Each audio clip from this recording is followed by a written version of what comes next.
enak di sini, Pak, nggak kebanjiran. Orang sana kebanjiran. Tinggalkan legasi yang baik buat generasi ke depan. Saya pengen birokrat itu jujur, kata Kiki jujur. Saya nggak akan kritisi anggaran 0, sekian, enggak. Tapi kalau urusan hutan, urusan banjir, urusan segala macam, saya akan ngomong keras. Saya dari dulu jawaban tuh banjir, tahun kemarin jawabannya itu jalan, tapi Bapak nggak ngasih solusi. Tugas Kementerian Lingkungan itu ada bersifat tegas. Sikapnya adalah menjaga lingkungan dan menjaga hutan. Seluruh dinas, seluruh kementerian harus tunduk pada rekomendasi Kementerian Lingkungan Hidup. Pembangunan ini tidak recommended karena akan mengakibatkan ini. Pembangunan ini tidak recommended karena akan mengakibatkan ini. Pembangunan ini tidak recommended karena akan mengakibatkan ini. Kawasan ini tidak boleh ditebang karena mengakibatkan ini. Sifatnya mutlak. Hukum alam itu hukum mutlak, tidak bisa digeser-geser. Karena kausalitas. Resiko apapun harus diambil. Karena apa? Karena ini mutlak. Hukum alam nggak bisa ditafsirkan. Mending kalau punya anggota DPR-nya baik kayak Pak Duri. Kalau enggak, ngemis-ngemis sama pusat. Negara bukan punya pusat. Negara adalah desa yang terhampar di seluruh Indonesia. Itulah pemilik saham terbesar negara. Betul nggak? Betul nggak? Nanti diatur. Saya sudah hitung itu. Saya dengan Pak Prabowo pernah ngitung. Pak Didi, kata Pak Didi, nyelesain kemiskinan pertanian gimana? Gampang, Pak. Bagaimana? Satu, pupuk jangan dibikin susah-susah. Ya jangan dibikin susah-susah. Bikin pupuk susah banget. Aturannya banyak banget. Bikin yang sebanyak-banyaknya, negara rugi. Nggak apa-apa, asal petani untung. Betul, yuk. Dua, saya katakan, setiap buruh tani harus punya sapi. Bantuan sapinya jangan kayak kemarin-kemarin, Pak, dari Kementan, kurus-kurus, tua-tua, nggak mau hamil lagi. Itu saya bagiin sampai 2 tahun ke saya, Pak, nggak sanggup. Kenapa? Sapi saya nggak bunting-bunting. Mungkin sama kamu lakinya kurang. Kasih dong sapi yang unggulan, yang bibitnya gede. Kalau bisa yang dibagiin yang sudah bunting, di IB dulu sama kementerian, baru dibagiin. Betul nggak? Satu petani dengan sebagai buruh tani atau luasan di bawah 1/4 hektar, kasih 5 ekor. Setelah itu kasih dana pendampingan, PPL-nya arahin itu kotoran sapi jadi pupuk organik. Puterin begitu. Kemudian apalagi jamin kesehatannya, kalau sakit nggak usah susah. Bener rakyat pakai BPJS, bener, tapi banyak yang BPJS-nya nggak bisa bayar. Saya tuh kenapa kan jadi ngomong gitu tiap hari, aku ngurus yang begitu. Masuk rumah sakit BPJS nggak ada, bayar dulu. Masuk rumah sakit, di rumah sakitnya nggak bisa nungguin. Kenapa? Berhenti kerja ngebecanya. Bener nggak? Nah, jadi gratisin itu pelayanan kesehatan. Yang berikutnya apa lagi? Bangun rumah sakit, jangan numpuk satu tempat. Yang kabupaten harus punya rumah sakit rujukan, nggak usah operasi ke pusat kota, cukup di kabupaten. Turunin dokter-dokter terbaik di situ. Kemudian siapkan subsidi untuk apa? Kalau orang sakit, keluarganya harus disubsidi. Kenapa kan dia ngomong gitu? Suaminya sakit, bininya nungguin. Yang nyari duit siapa? Saya ngalamin, saya pernah punya kebijakan. Kalau keluarganya sakit, yang nungguinnya saya kasih uang saku 100.000 per hari. Bisa negara? Bisa. Bisa nggak? Bisa. Sekolah, bikin perguruan tinggi udah dirancang oleh Pak Prabowo kan, sekarang sudah ada politeknik di NTT. Nanti terus begitu. Nah, kemudian kalau itu dilakukan, kemiskinan selesai.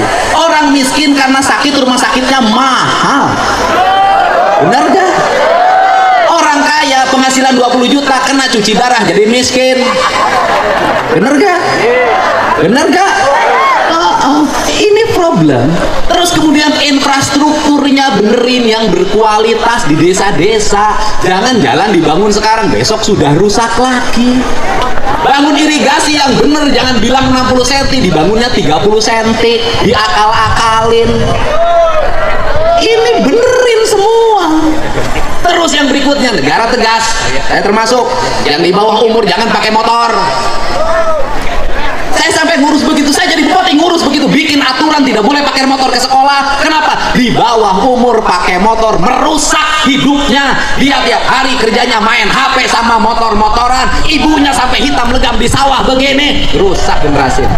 Apalagi, nah, bikin aturan ini Jawa Barat. Aturannya apa? Mereka yang hajatan boleh hajatan kalau punya uang. Yang nggak punya uang nggak boleh hiburan, udah numpeng aja. Kenapa? di Jawa Barat banyak yang kawinan pinjem Bang Emok. Beres Bang Emok, hutang sampai pergi ke Arab. Ini negara ngatur, kepala desanya ngatur, semua ngatur seperti itu. Pusat dan daerahnya ngatur, rakyatnya dijamin, diatur tapi dijamin. Sekali lagi apa? Diatur tapi jangan suka ngatur kalau tidak menjamin. Begitu. Orang yang ngatur harus menjamin. Ini tugas negara mengatur dan menjamin. Tugas rakyat diatur dan mendapat jamin.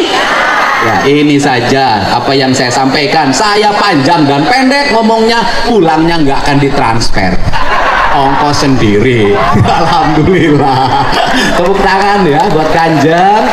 Saya kebetulan tiap malam keliling untuk menyampaikan pesan-pesan Pak Prabowo. Tadi malam di Cirebon, sekarang di sini. Nanti malam saya harus ke Bandung, besok saya ke Bekasi. Saya tiap malam keliling untuk menyampaikan pesan. Saya ingin Indonesia, kepemimpinan Pak Jokowi diteruskan sama orang yang jujur, orang yang otentik, bukan kosmetik, orang yang tidak suka pencitraan tapi ngomong apa adanya, orang yang selalu dihianati tapi tidak pernah mengkhianati.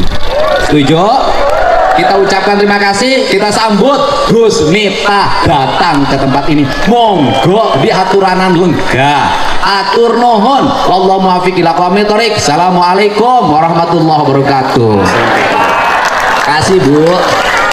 Alhamdulillah. Terima kasih Kang Deddy Mulyadi atas sambutannya yang sangat luar biasa. Tepuk tangan sekali lagi Bapak dan Ibu. Ya, tepuk tangan.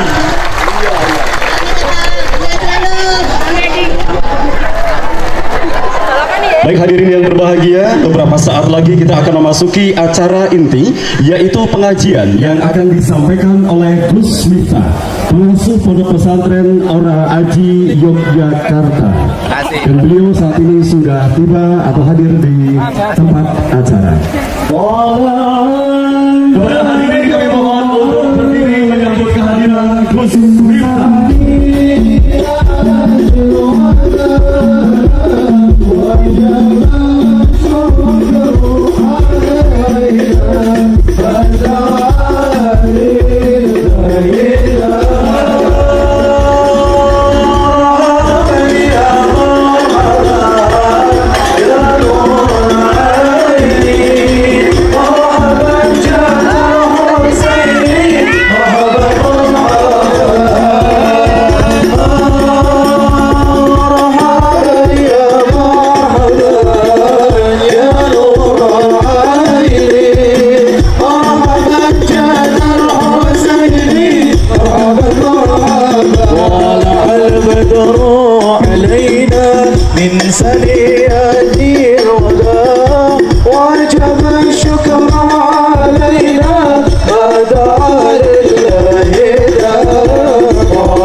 Terima kasih sudah menonton. Jangan lupa like, subscribe, dan tekan tombol lonceng. Bye bye.